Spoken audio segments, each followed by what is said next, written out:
Alors, salut les amis et bienvenue dans cette nouvelle vidéo consacrée à la création d'un réseau social en PHP.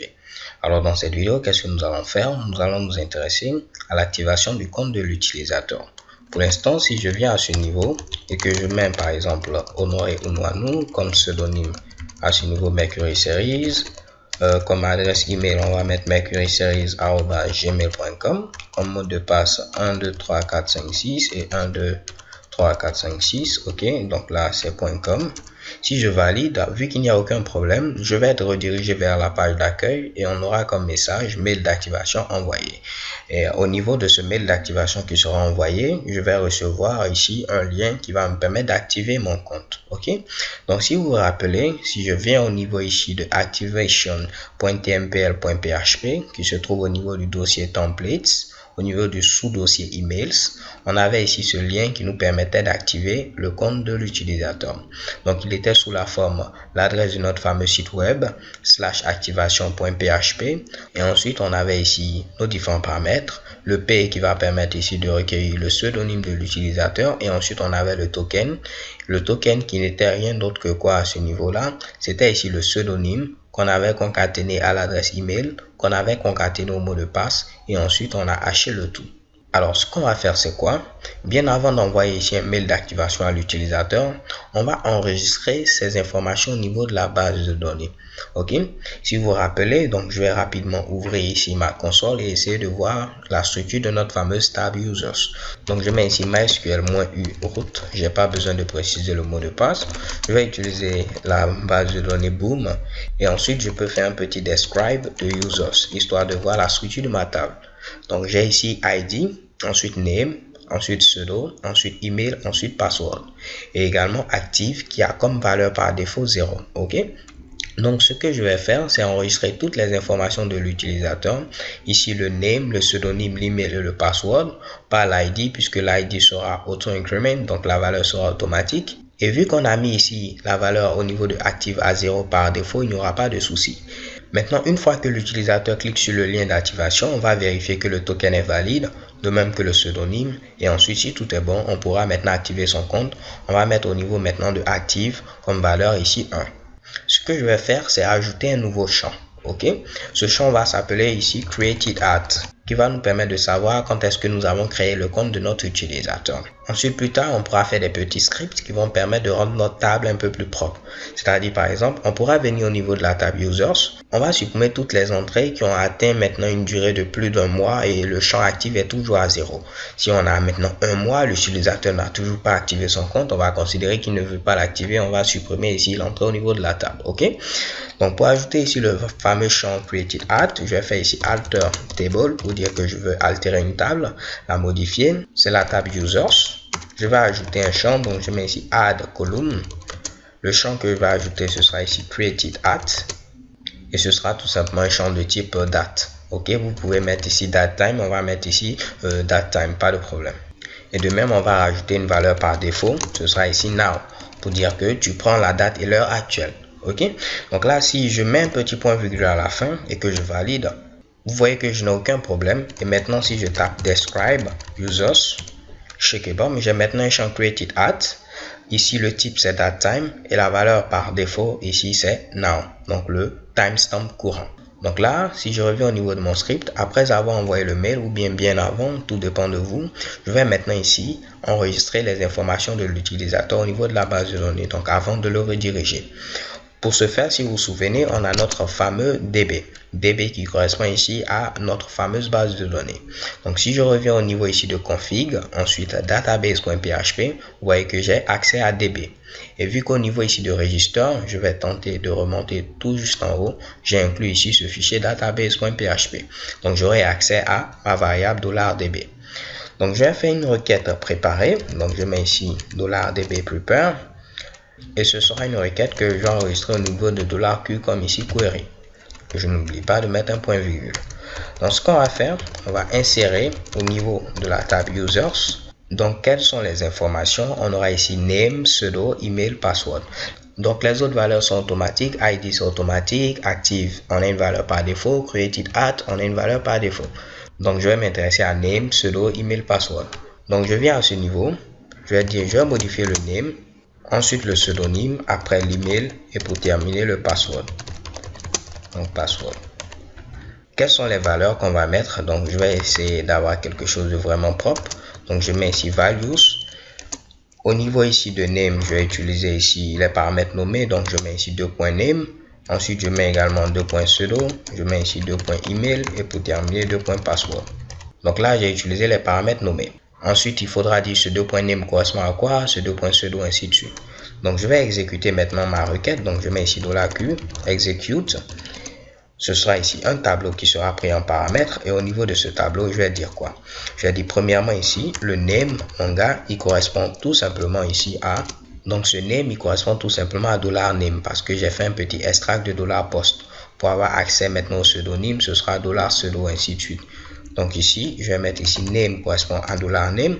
Au niveau maintenant du pseudonyme, mon gars, cela correspond ici à $pseudo. Comme ceci. Au niveau ici de l'adresse email, ce sera ici $email. Donc je mets ici $email. Et pour terminer, au niveau ici du password, ce sera $password. Mais une chose qu'il faut savoir, c'est que on n'enregistre jamais le mot de passe en clair. Il faut toujours crypter ce fameux mot de passe là. Donc on va utiliser la fonction de hachage SHA-1, ok, pour pouvoir hacher ce fameux mot de passe. Comme ceci. Ainsi, le mot de passe ne sera jamais stocké en clair au niveau de la base de données.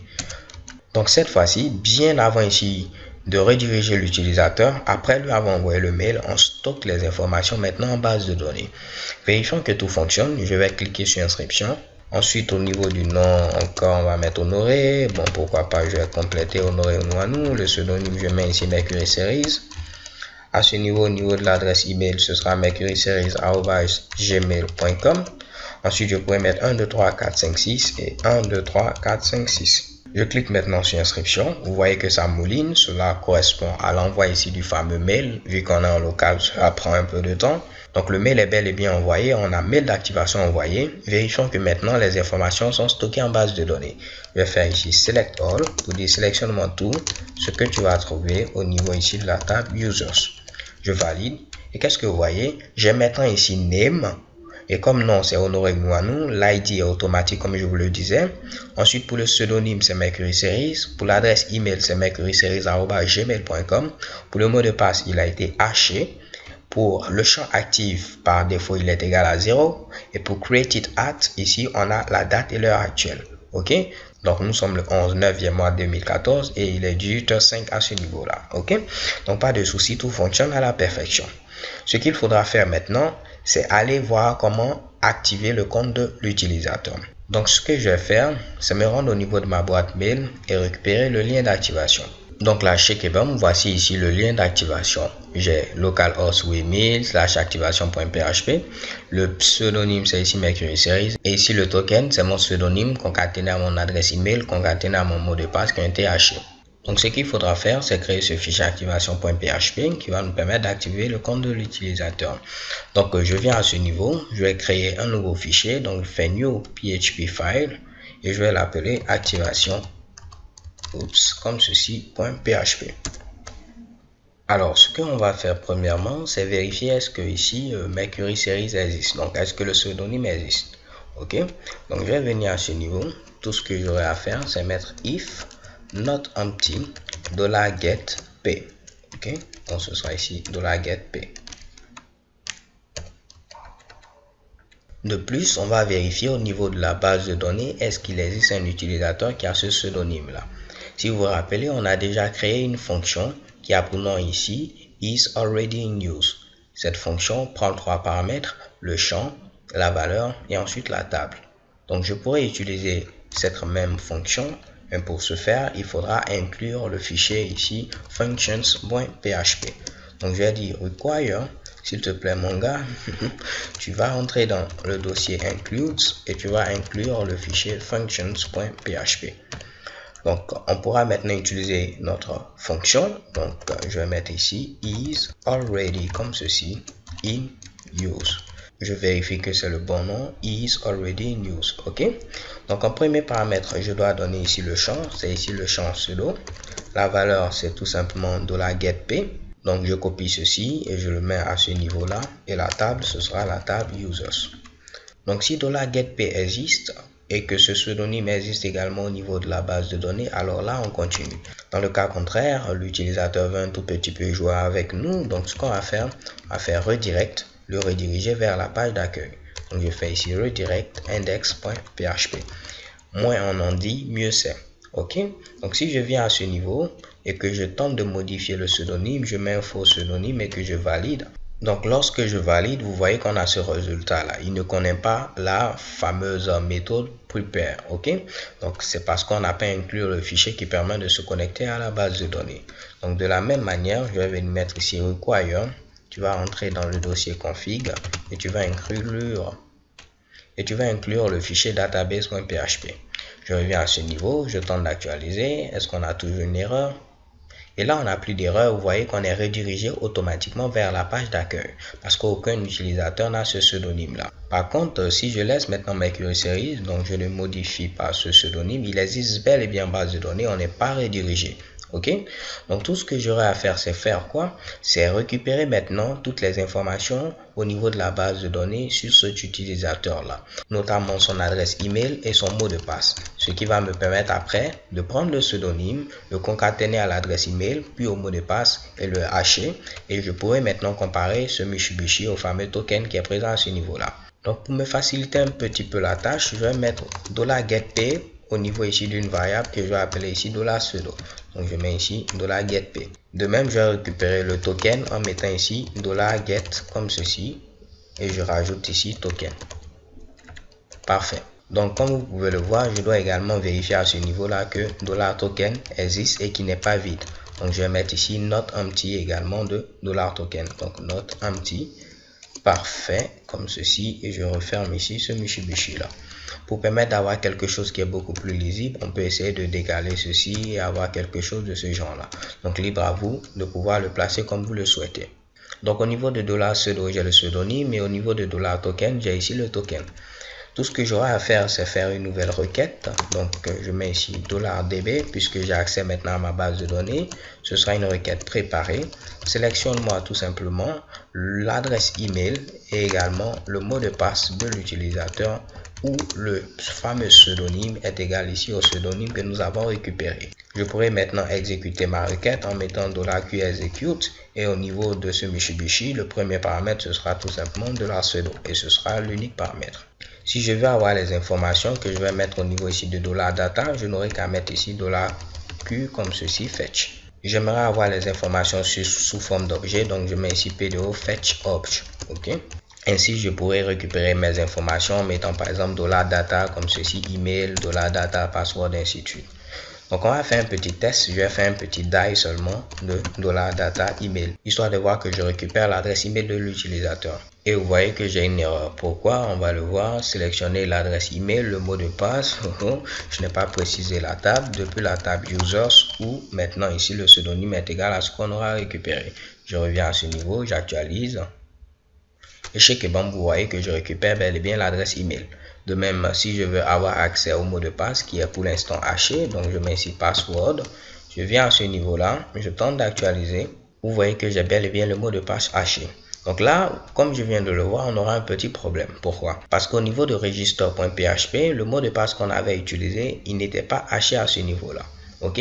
Alors que maintenant, le mot de passe qu'on a, c'est un mot de passe haché. Donc lorsqu'on va concaténer, ça ne va pas marcher parce que ici, c'est un mot de passe qui n'est pas haché et l'autre côté, un mot de passe haché. Donc ce que je vais faire, je vais avoir ici la même chose. Je vais hacher bien avant le mot de passe, avant maintenant de le concaténer à ce que j'avais précédemment. Donc je récupère de la password et je vais le hacher avant maintenant ici de le mettre au niveau du fameux token. Ainsi, je n'aurai pas de problème pour vérifier. Donc, histoire d'avoir un bon token, je dois faire une nouvelle inscription. Donc là, je vais ouvrir un nouvel onglet. Je fais localhost /register.php. Je vais remplir rapidement ici les différents champs. Honoré Unwanu, oups, comme ceci. Je mets mes query series comme pseudonyme. Normalement, si je laisse tout ceci, j'aurai une erreur pour me dire que le pseudonyme est déjà utilisé. Ok, de même que l'adresse email. Donc, je mets ici comme mot de passe 1, 2, 3, 4, 5, 6. Et également ici 1, 2, 3, 4, 5, 6. Tentons de valider. Chèque banque, vous voyez, pseudonyme déjà utilisé, adresse email déjà utilisée. Donc, ce que je vais faire, c'est me rendre au niveau de ma table, tout supprimer en mettant tout simplement truncate pour dire ici, il faut remettre ma table à 0. Donc, je vais tronquer la table users. Ainsi, je pourrais mettre maintenant 1, 2, 3, 4, 5, 6, 1, 2, 3, 4, 5, 6. Et vu que l'utilisateur n'existe pas, cela va me permettre de pouvoir créer un nouvel utilisateur. Donc là, chez Kebam, par mail, j'ai reçu une nouvelle URL avec maintenant ici un nouveau token. Je peux revenir rapidement à ce niveau, au niveau de activation.php. Et tout ce que j'aurai à faire, c'est quoi? C'est générer ici le nouveau token. Donc, je vais générer maintenant le token de vérification. Donc, je mets ici token verif. J'aurai à utiliser la fonction SHA-1. Première des choses, je prends ici le pseudonyme que je vais concaténer à quoi? À ici $data comme ceci, email. Ensuite, que je vais concaténer à $data password, qui est le mot de passe déjà haché. Tout ce que j'aurai à faire maintenant, c'est quoi? Donc, $token verif. Normalement, je dois le mettre ici, tout juste en bas, puisque c'est à ce niveau-là que je récupère les données. Donc, je vais vérifier est-ce que $token, donc le token qui est présent au niveau de l'URL que j'ai stocké à ce niveau-là, est égal au token de vérification. Donc, $token verif. S'il est égal au token de vérification, alors il faut activer le compte de l'utilisateur. Dans le cas contraire, on va afficher un message d'erreur. Donc, je mets ici set flash. Et comme message d'erreur, on va mettre ici paramètre invalide. Et comme on l'avait vu au niveau de partials flash.php, j'avais la possibilité de pouvoir donner ici le type. OK? En mettant ici set flash, je mets premièrement ici le message et en second paramètre le type. Je vais vous le prouver ici. Voilà, le type par défaut c'était info, mais on pouvait préciser notre type. Donc là, je vais préciser un type, ce sera ici danger. OK? Pas de souci à ce niveau-là. Et tout juste après ça, je redirige l'utilisateur vers la page d'accueil. Donc, je fais ici redirect index.php. OK? Et vu que j'utilise cette flash, je ne vais pas oublier ici de démarrer la session en mettant session start. OK? Parfait. Donc là, je peux me rendre au niveau du navigateur. Je vais modifier le token en enlevant plutôt le set. Cela doit être maintenant faux et je dois avoir normalement mon message à ce niveau-là. Et chez Kebam, vous voyez, paramètre invalide parce que j'ai mis ici un mauvais paramètre. Par contre, si je laisse le bon token, je ne vais rien voir afficher parce que tout est bon et je n'ai rien fait ici à ce niveau-là. Donc, si tout est bon, premièrement, on va faire quoi? On va modifier au niveau de la table users le champ active pour le mettre ici à 1. OK? Pour activer le compte de l'utilisateur. Donc, ce que je vais faire, c'est rapidement copier cela parce que je suis vraiment paresseux. Et je vais venir le coller à ce niveau-là. On va faire update. Donc, update users, modifions la table users, on va la mettre à jour. Et on va modifier le champ active, qu'on va mettre maintenant ici à 1. Donc, histoire d'avoir tout ceci, je vais mettre cela en double quote. OK, donc on met le champ active à 1 où le pseudonyme est égal au pseudonyme de l'utilisateur. Et ce pseudonyme, c'est bel et bien ici $pseudo. Une fois qu'on a fini de faire cela, on pourra rediriger l'utilisateur, pourquoi pas, vers la page qui lui permet de se connecter. Donc, je colle cela, j'enlève ici maintenant ce Mitsubishi et je mets redirect login.php. Puisque login.php n'existe pas, on aura une erreur, mais après on pourra créer la page de connexion.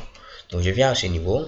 Je me trompe maintenant au niveau ici du token. Vous allez voir, on aura une erreur comme je vous l'ai montré précédemment. Et chez Kebam, paramètre invalide. Par contre, si je choisis maintenant le bon token, qu'est-ce qui va se passer? Automatiquement, je suis redirigé vers la page login.php. Et si je check au niveau de la base de données, vous voyez maintenant le champ actif est ici à 1. OK? Donc, tout fonctionne à la perfection. Alors les gars, c'est tout pour cette vidéo. J'espère que vous l'avez apprécié. On a la possibilité maintenant d'activer le compte de nos fameux utilisateurs. Et à la vidéo suivante, on va s'intéresser un peu au CSS. On va essayer de faire en sorte que lorsqu'on est sur la page d'inscription, ce soit ici ceux-là qui sont encadrés et pas la page d'accueil, puisqu'on n'est plus sur la page d'accueil et ainsi de suite. OK? Donc avant de terminer, je vais pourquoi pas enlever ici paramètre invalide et je vais mettre pourquoi pas jeton de sécurité invalide. Donc jeton de sécurité invalide. Et voilà, chez Kebam. So thank you guys for watching. Don't forget to subscribe and have a nice day. Peace.